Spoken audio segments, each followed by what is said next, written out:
नमस्कार। मुद्दा तो है में आपका स्वागत है। मैं हूं आपके साथ ब्रजेश चौक से। आज मुद्दा है बीजेपी में आर पार, कांग्रेस में लेटरबार। जी हां, चुनावी मौसम में आमतौर पर राजनीतिक दल विरोधियों पर हमले तेज करते हैं, लेकिन मध्य प्रदेश की राजनीति में तस्वीर कुछ अलग दिखाई दे रही है। यहाँ बीजेपी और कांग्रेस दोनों ही अपने अपने नेताओं के बयानों और अंदरूनी विवादों से घिरी हुई है। एक तरफ पूर्व गृह मंत्री नरोत्तम मिश्रा का बयान नई राजनीतिक चर्चा छिड़ गया है। उन्होंने साफ कहा है कि आशुतोष तिवारी में उनका टिकट काटने की क्षमता नहीं थी, टिकट काटने वाले कोई और हैं। तो दूसरी तरफ कांग्रेस में अनुशासन की लड़ाई अब खुलकर सामने आ गई है। प्रदेश महासचिव निधि चतुर्वेदी ने अपनी ही पार्टी के संगठन प्रभारी को कानूनी नोटिस की चेतावनी देकर यह संकेत दे दिया है कि कांग्रेस की अंदरूनी खींचतान अभी खत्म नहीं हुई है। कुल मिलाकर बीजेपी और कांग्रेस के घर में ही घमासान मचा है, जिसकी वजह से कई सवाल खड़े हो रहे हैं। उन सवालों को भी हम उठाएंगे, लेकिन पहले देखिए रिपोर्ट।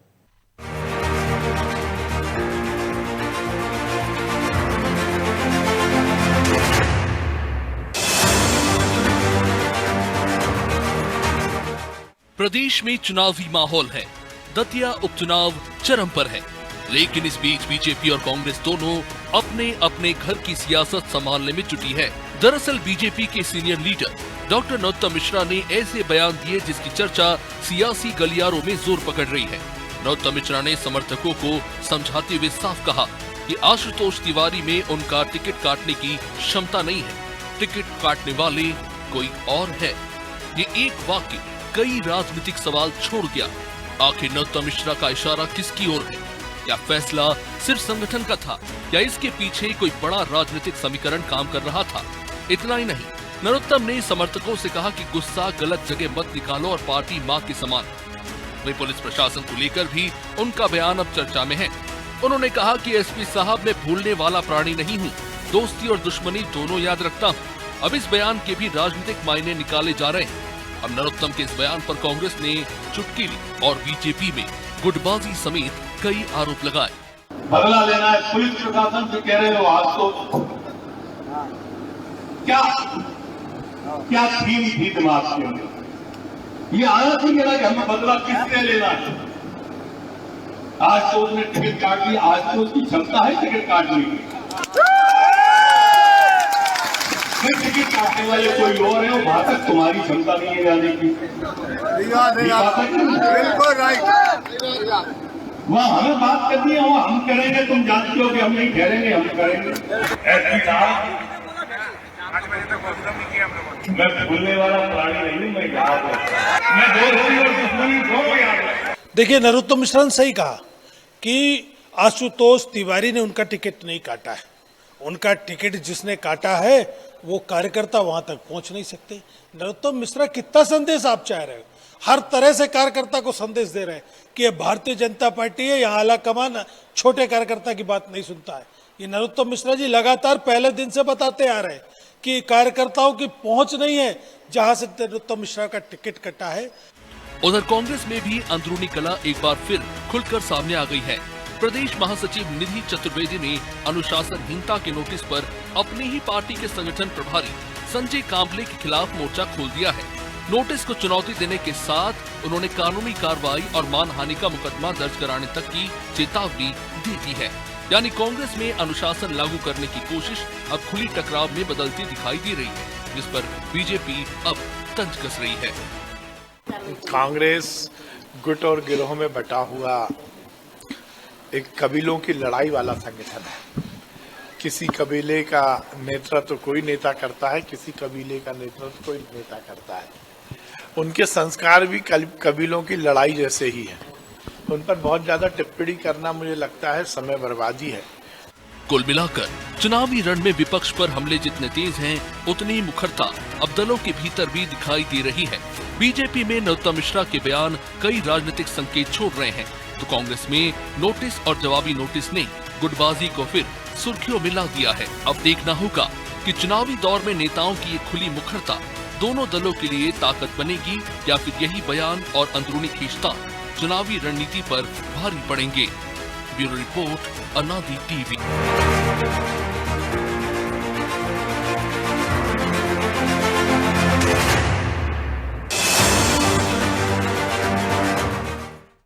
इस मुद्दे पर चर्चा शुरू करें उससे पहले वो सवाल जो जरूरी हैं। पहला सवाल, नरोत्तम मिश्रा का टिकट किसने काटा, उनका इशारा किसकी तरफ है? दूसरा सवाल, क्या कांग्रेस में अनुशासन लागू करने की कोशिश ने गुटबाजी को फिर सतह पर ला दिया है? तीसरा सवाल, क्या विरोधी से ज्यादा अपने ही दोनों दलों के लिए सबसे बड़ी चुनौती बनते जा रहे हैं?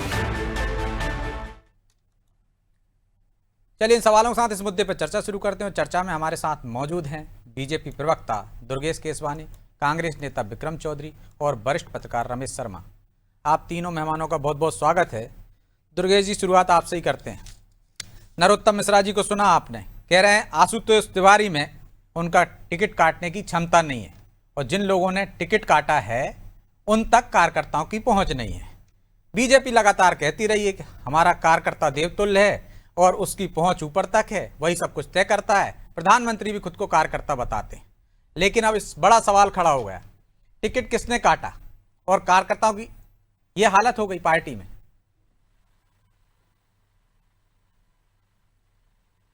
दुर्गेश जी।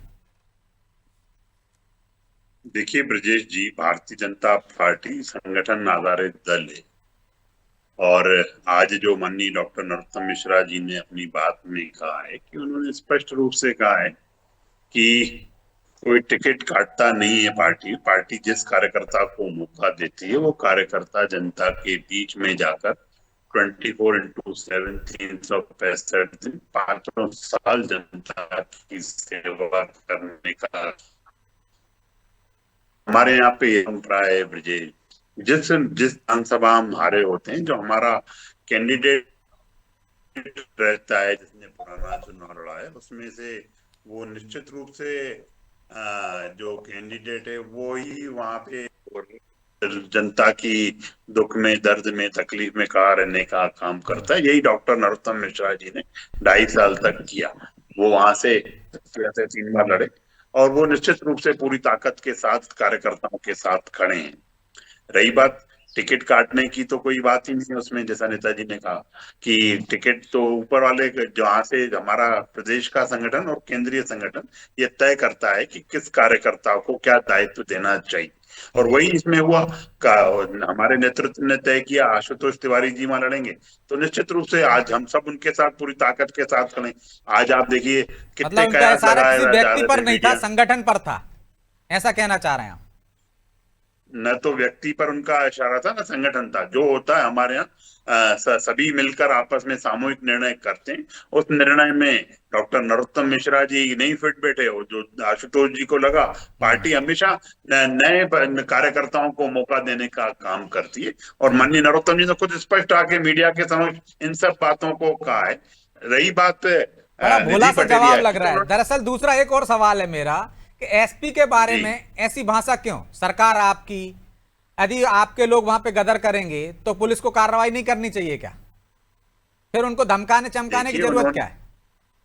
नहीं, कहीं धमकाने चमकाने का बात नहीं है। उन्होंने स्पष्ट रूप से इस बात को कहा है कि जो कार्यकर्ता हैं वो पार्टी के, भारतीय जनता पार्टी के कार्यकर्ता हैं और उन पर ये सब चीजें नहीं होनी चाहिए थी। अगर रास्ता हटाने की, कार्यालय पे काय के लिए आंसू गैस के गोले छोड़ो, उन्होंने तो यही बोला ना। कार्यालय से क्या, कार्यालय तो सड़क पे खड़ा नहीं था, वो तो अपनी जगह पे था। जो लोग थे उनको आपको हटाना चाहिए था और सब चीजें सबके सामने, कोई चीज आपसे ब्रजेश जी छुपी हुई नहीं है। पूरा अनादि जनता की हर बात उठाने का काम करता है और इस विषय को भी आप उसी पूरी दमखम से उठाने का काम कर रहे हो। तो निश्चित रूप से उन्होंने इस पर का और हिदायत देने में मुझे लगता है कहीं कोई धमकी है, उसको सब हिदायत ले रहे हैं, आप धमकी ले रहे हैं उस चीज को। तो कांग्रेस कह रही ना, आरोप लगा रही है, अभी सुना है आपके। अब आपके यहाँ लोकतंत्र नहीं बचा, तानाशाही बची है। जिसका चाहो टिकट काट दो, कार्यकर्ताओं की कोई सुन नहीं रहा है। कांग्रेस अब प्रासंगिक नहीं रही है, इसलिए वो चैनलों पे देखिए ना कैसे खुश होके बातें कर रहे हैं। अभी अपनी तो इनसे हो नहीं रहा है। इनके कबीले, इनके धड़े, इनके टुकड़े बटे हुए हैं और ये हंसी खुशी में निकाल रहे हैं, तो इनको करने दीजिए। ये इसी तरह की बातें करते हैं। जनता इनसे विमुख हो चुकी है। ये सिर्फ आजकल टीवी चैनलों और सोशल मीडिया की शोभा बढ़ाने का काम कांग्रेस के लोग कर रहे हैं ब्रजेश जी। तो विक्रम जी, शोभा तो आप वाकई में बढ़ा रहे हैं, क्योंकि एक आपके संगठन के मंत्री नोटिस दे देते हैं और उनको निधि चतुर्वेदी दोबारा पलट के नोटिस दे देती कि आपने किस हैसियत से नोटिस दे दिया, मानहानि का दावा कर दिया जाए। तो जो अनुशासन लाने की कोशिश हो रही थी कांग्रेस में, वो सतह पर आ गई। ये अनुशासनहीनता है या खुली चुनौती? इस बारे में हम अलग से चर्चा आप आहूत करेंगे तो अच्छा लगेगा, लेकिन आपने जो नरोत्तम मिश्रा के आताताई और रौद्र रूप को डाइल्यूट करने का जो प्रयास किया है बेचारी निधि चतुर्वेदी के हमने पत्र तो दोनों से, का तो वो पैकेज तो है बनाया नहीं। है।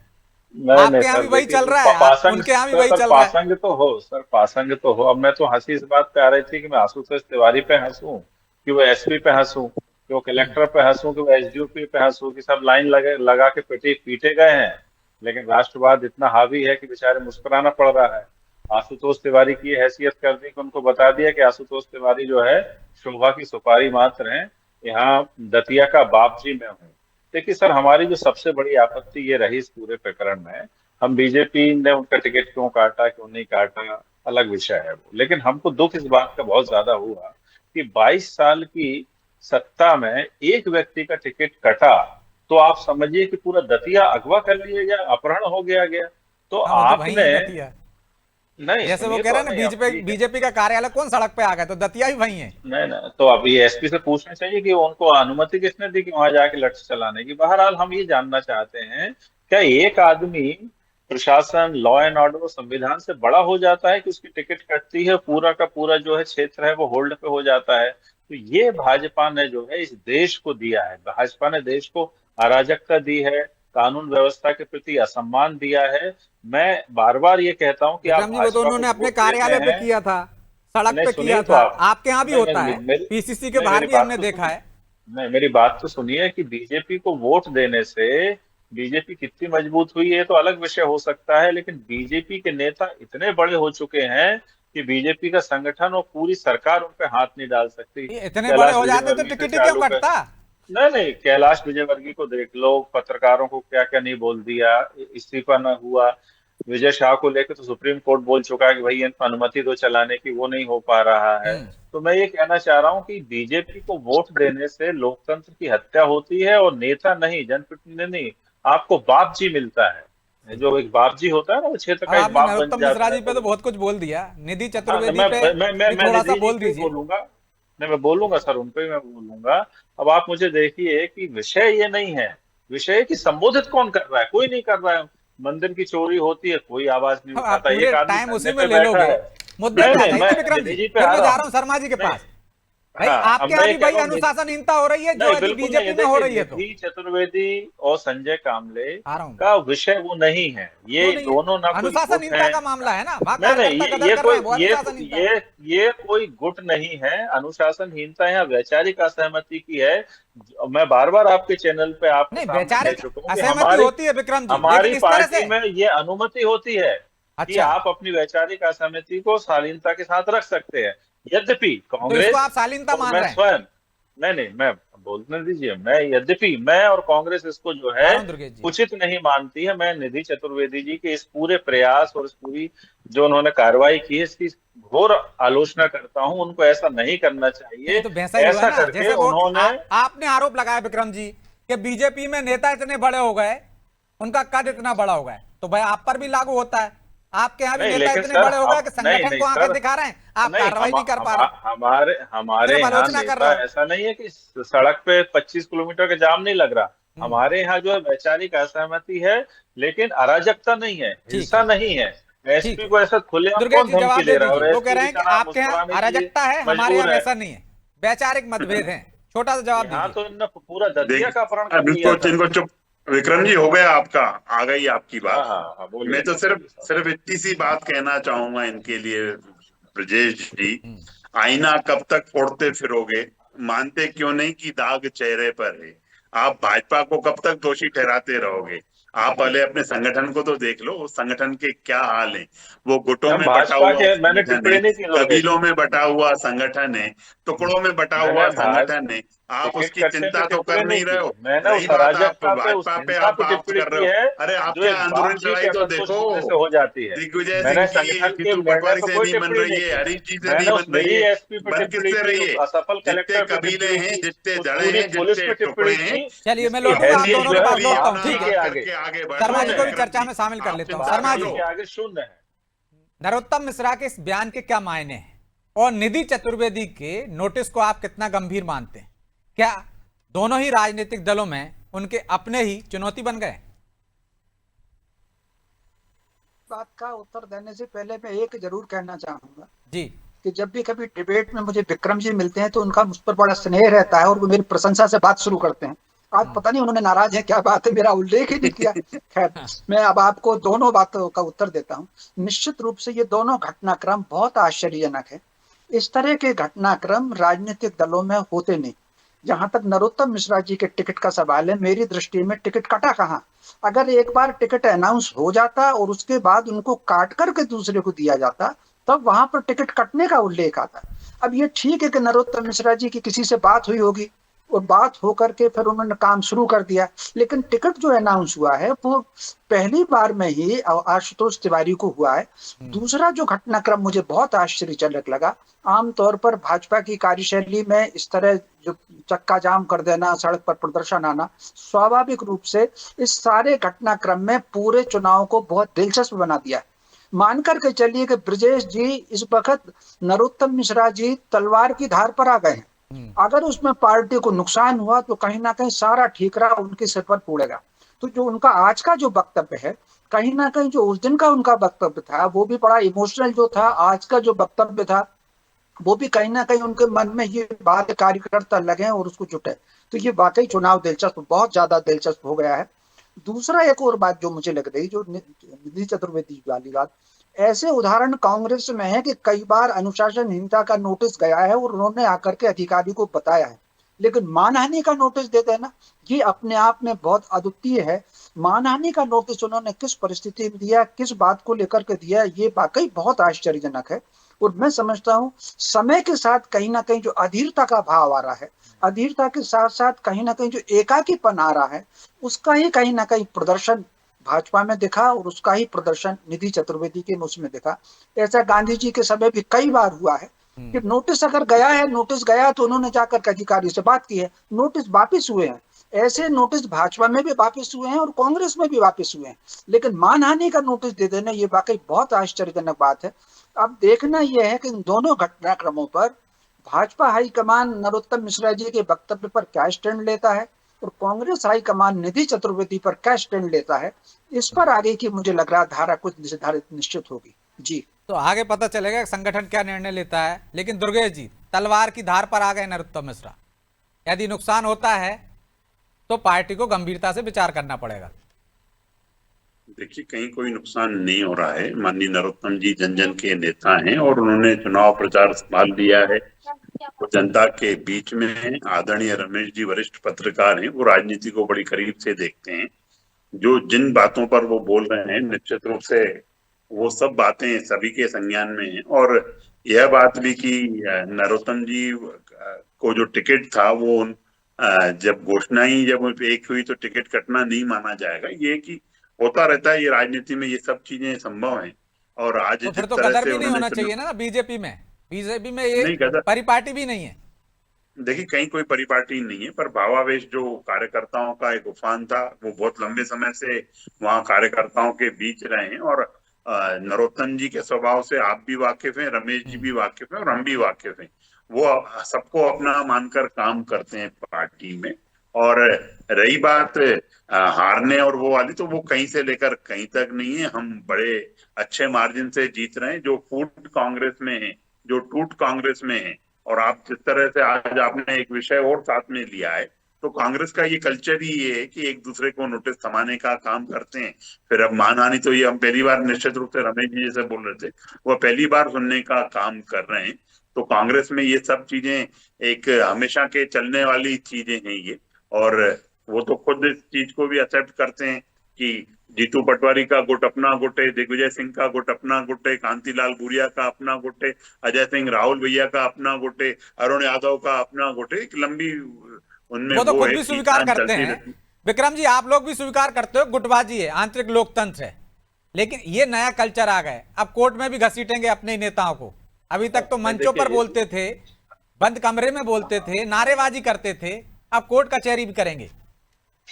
देखिए, हम लोगों में इतनी राजनीतिक ईमानदारी है, जो चीज अप्रत्याशित है, वो चीज असहज है, हम उसको स्वीकार कर लेते हैं। हम केशवानी जी जैसे नहीं हैं कि बेचारे है ना, एसपी साहब के लिए भी दो शब्द बोल देते। हम इनसे अपेक्षा कर रहे थे, इनकी सरकार है, उनको एक मैं मातम कुर्सी हो जाती उनकी। बहरहाल लेकिन ये शर्मा जी ने ये बात सही कही ऐसी ईमानदारी कि किस काम की है मानहानि भैया? करना। आप जो ईमानदारी कर मा- रहे हो, नहीं, ईमानदारी की अरे बात करते ईमानदारी इस रहते हो। काम की है कि सर इससे ईमानदारी जिम्मेदारी कहीं और नहीं है। अगर पारदर्शिता बनी कांग्रेस में, रहती है। ये तो इससे कांग्रेस का हाईजैक मूल नहीं होते चरित्र ही नहीं जनता है। के अधिकार। आपका जो मूल इससे चरित्र जनता है के झूठ अधिकार बोलने हाईजैक का है, नहीं होते छल हैं। करने का है, आपने धोखा जनता को देने का है, खारिज किया, कपट करने जनता का को है। अपमानित यह कांग्रेस किया। का मूल आप चरित्र ये है। कब आप समझोगे? इसकी बात अरे करो। आपके ईमानदारी शब्द एक मंत्री ने शब्दावली में है ही नहीं शिवराज सिंह कांग्रेस जी की। की पत्नी को कौन कह सी दिया था कि ईमानदारी हमें की भी आपने? घुमाने ले चलो, आपने हमको हटा किस चीज दिया की गया था। ईमानदारी की, तो ये तो आप बता तो दो देश अपने में। आईना तो देखो जरा, सिर्फ जो आईना सिर्फ हमें सिर्फ धोखा देखने की देने के सलाह दे रहे हो अलावा, आप छल करने देखो के तो अलावा, सही। कपट करने आपको के शर्म अलावा, आनी चाहिए। धोखा आप देने इस के मुंह से अलावा जनता कुछ के नहीं एक किया सामने एक जाते करके कांग्रेस हो एक ने। एक करके कि ये सुप्रीम कोर्ट आपके खिलाफ है, प्रशासन आपके खिलाफ है, सब आपके खिलाफ है। मजबूरी में आपको जयराम जी करनी पड़ी। बहरहाल मैं अपनी बात कर दूं कि हम लोगों में जो राजनीतिक ईमानदारी रहती है वो किसी को भी इतना अतिरंजित नहीं करती है कि वो एक स्वयंभू सत्ता बन जाए और पूरे इलाके को हाईजैक कर ले। हमारे यहाँ आपने बिल्कुल, ये शर्मा जी ने सही बात कही, मैं भी चौंक गया। मुझे भी एक बार नोटिस मिला और ब्लॉक अध्यक्ष ने नोटिस दिया, तो मैं उनके पास गया अपने नोटिस का जवाब लेके। मैंने कहा साहब आप ब्लॉक अध्यक्ष हैं, आप मुझको कैसे नोटिस दे सकते हैं? मैं प्रदेश का पदाधिकारी हूँ।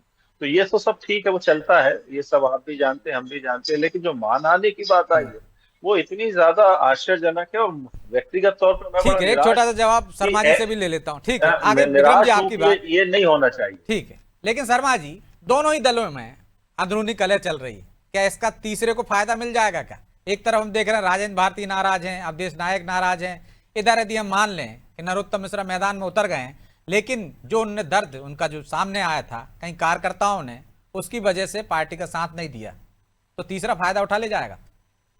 देखिए, स्वाभाविक रूप से इसमें कोई शक नहीं कि इस सब जिस तरीके से ये राजनीतिक प्रचार की दिशा बढ़ गई है, उससे कहीं ना कहीं भाजपा और कांग्रेस दोनों के वोटों पर तो इसका प्रभाव पड़ना है। अब ये तीसरा पॉइंट, चूंकि अब 23-24 उम्मीदवार खड़े हैं, इससे पहले चूंकि दामोदर यादव खड़े हुए थे, वो चूंकि फोकस कर रहे थे ओबीसी पर और एससी पर, तो स्वाभाविक रूप से बाकी और निर्दलीय कितना प्रभाव डालेंगे, लेकिन कहीं ना कहीं इसका प्रभाव तो पड़ेगा और निर्दलीय खाते में वोट का प्रतिशत तो जाएगा।